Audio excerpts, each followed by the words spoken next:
Hello friends, welcome to my YouTube channel. Welcome to another exciting episode of Tricks and Technology. আজকের এপিসোডটা হতে চলেছে DD free set top বক্সের উপরে setting করা and assembling করা কী করে সেট হয় বা অ্যান্টেনা কী করে সেট করতে হয়। এখানে আজকে আমি ডিডি সেট টপ বক্সটা আমি তোমাদেরকে দেখিয়ে নিই যে এটা ডিডি বক্স চলছে, ফ্রিডিসের সেট টপ বক্স চলছে। তো আমি এখান থেকে বক্সটা অফ করলাম, একবার অফ করে দেখাই যে ডিডি ফ্রি ডিশের বক্স চলছে।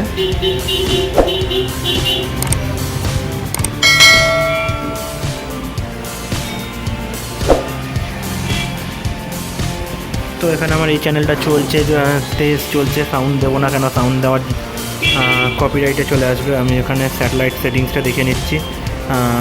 আমার এখানে G-SAT 14 করা, G-SAT 15-এ দেওয়া আছে, কারণ এখানে আমি বক্সটা আমি নিজের মতন কাস্টমাইজ করে এখানে যে টিপিগুলো করেছি, ট্রান্সপন্ডারগুলো সেট করেছি। এখানে MySat 1-2 এখানে দেখতে পারো যে কত LNB ফ্রিকোয়েন্সি দেওয়া আছে, 10600 দেওয়া আছে, আর একটা উপরেরটাও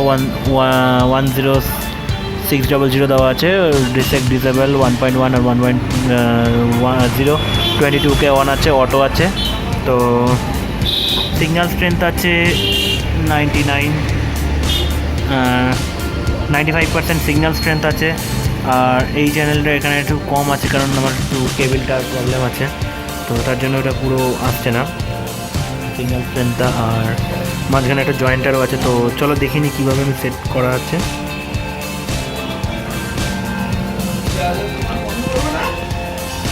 তো ওভারঅল এখানে সব চ্যানেলই চলে এসছে, মোটামুটি ডিডি ফ্রি ডিশের যে কটা চ্যানেল আসে সেই কটা চলে এসছে। তো আমরা চলো দেখে নিই বাইরের সেট আপটা কী করা আছে, সেটাকে একবার দেখে নিই।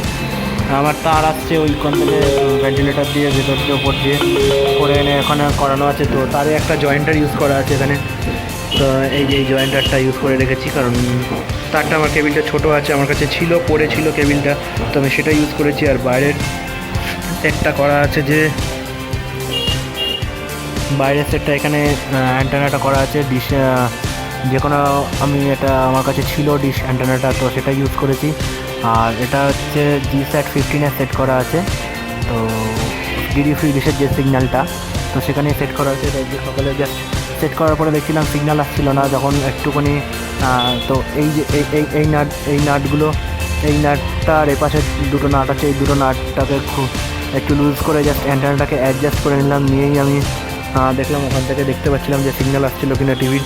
তো তখন দেখলাম হ্যাঁ সিগন্যালটা চলে এলো, সিগন্যাল স্ট্রেংথটা মোটামুটি 80%-এর 90% চলে এসছে। আর সিগন্যাল ইন্টেন্সিটি যেটা বলা হয়, মানে তারের যে LNB থেকে তারের যে সিগন্যালটা যাচ্ছে, যেটা ইন্টেন্সিটি বা কোয়ালিটি বলা হয়, সেটা মোটামুটি 90%-এর ছিল। আর সিগন্যাল যেটা স্যাটেলাইট থেকে রিসিভ করছে ওপর থেকে, তো সেটা মোটামুটি 87-এর কাছাকাছি ছিল, 87, 88, 89 এরকম ছিল। তো এটা তোমাকে দেখে অ্যাডজাস্ট করতে হবে। সব থেকে বেস্ট হয় ডিবি মিটার দিয়ে ইউজ করবে সেটিং করাটা। আর আমি তো ডিবি মিটার ছাড়াই করেছি, তো আমি সেটটা বক্স থেকে সিগন্যাল দেখেই করেছি। তো তার এখান থেকে আমার এই যে আছে, তারের কোয়ালিটিটা আমার কাছে ছিল যেহেতু, সেই জন্য আমি সেই তারটা ইউজ করে দিয়েছি এখানে। তো এখানে এইভাবে জয়েন করেছি। এটা আমার দোকানে জাস্ট আমার রিপেয়ারিং স্টোর, তো ইলেকট্রনিক্স রিপেয়ারিং স্টোর, সেইখানেই আমার টিভিটা সেট করা হয়েছে। কারণ বক্সটা সেট করা হয়েছে কারণ কাস্টমাররা আসে, তাদেরকে দেখাতে হয় যে টিভিটা টেস্ট করে দিতে হয়, বা তাদের LCD LED টিভি যারি নিয়ে আসলো, তো সেখানে টেস্ট করার জন্য আমার করতে হয়। আর ব্যাকগ্রাউন্ডে প্রচণ্ড নয়েজ হচ্ছে, কেন রাস্তার ধারে দোকান আর পাশে কাজ হচ্ছে, কাঠের দোকান কাজ হচ্ছে, কাজবাজ হচ্ছে, তো সেই জন্য প্রচণ্ড ব্যাকগ্রাউন্ডে নয়েজ আসছে। তো যদি ভিডিওটা ভালো লেগে থাকে, তোমাদের কিছু হেল্প হয়ে থাকে, তো তাহলে তো ভিডিওটা একটু লাইক করবে, একটা শেয়ার করে দিও, আর চ্যানেলটাকে আমার সাবস্ক্রাইব করো। তো till then tata, thank you. আবার যদি কোনো দিন কোনো নতুন কিছুতে আনবক্সিং হয় বা টেকনিক্যাল ট্রিক্স হয় কিছু, তাহলে সেখানে আবার দেখা হচ্ছে। Till then tata.